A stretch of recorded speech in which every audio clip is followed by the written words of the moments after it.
Barberini est un nom bien connu des Romains.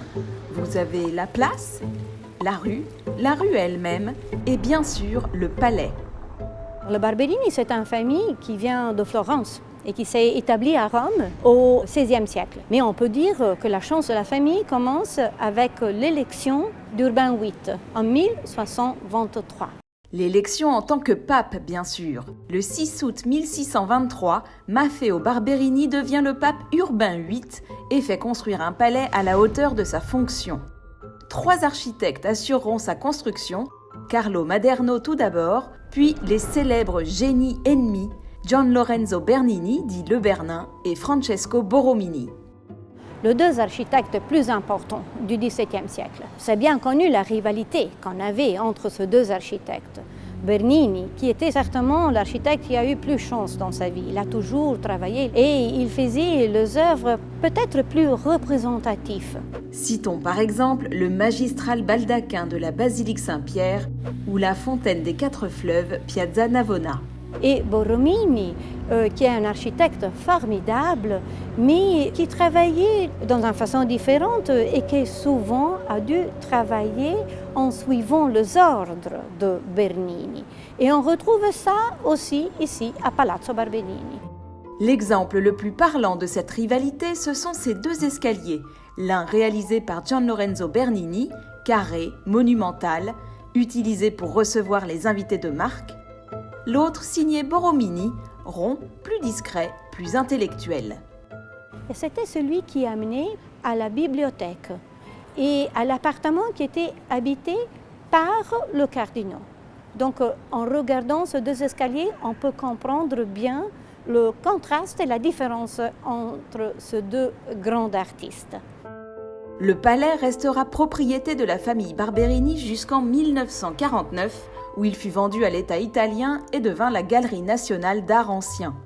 Mais pour cette visite organisée par l'association Rome Accueil, notre guide, Francesca Barberini, descendante de la famille. Mon père, il est né ici et il nous racontait quand il vivait ici un peu toute la famille ensemble. Nous ouvre les portes des appartements privés des Barberini, tels qu'ils ont été décorés au début du XVIIIe siècle par Cornelia Costenza Barberini et son mari Giulio Cesare Colonna, des appartements de style rococo. À Rome, on n'a pas beaucoup de rococo, parce que c'est plus français. Donc nous sommes à l'âge, si vous pensez, Jean-Jacques Rousseau, le mythe du bon sauvage, non? Donc on avait cette idée de l'exotisme, non? Alors je crois vraiment que cette Cornelia Costanza, elle avait des idées très modernes. Mais la salle la plus impressionnante du palais est sans conteste le grand salon et sa fresque grandiose signée Pierre de Cortone, le triomphe de la divine providence.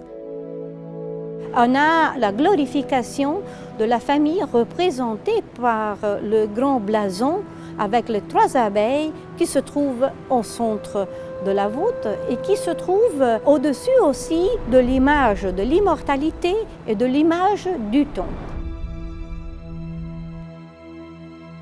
Et tout autour, ce qu'on voit, ce sont des images allégoriques qui représentent des idées du pontificat d'Urbain VIII, ou bien celui qu'il voulait montrer. Minerve, qui représente la connaissance, s'élève au-dessus des géants, symbole de l'ignorance. La vertu porte le feu de la religion contre le vice étendu lascivement et les excès de Bacchus. En face, la prudence tend un miroir à la figure de l'Église, symbole de la paix qui a caractérisé le pontificat d'Urbain VIII, bien que Vulcain forge des armes par précaution.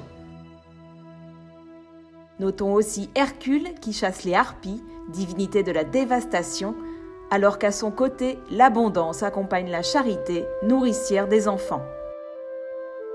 Une fresque fascinante qui demanderait des heures d'explication, alors n'hésitez pas à l'étudier de vos propres yeux lors d'une prochaine visite au Palais Barberini.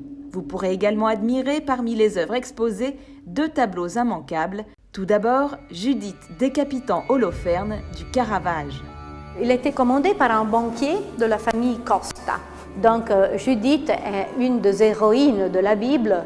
Et Holoferne, il était le général de Philistie, donc toujours contre le juif. et elle va le séduire et enfin elle va couper la tête. Avec tout le drama est typique de Caravage et c'est une des œuvres plus connues et plus magnifiques de Caravage. On dit que Caravage s'est inspiré aux exécutions capitales qu'on avait à Rome à ces temps-là. Plus romantique, la Fornarina de Raphaël.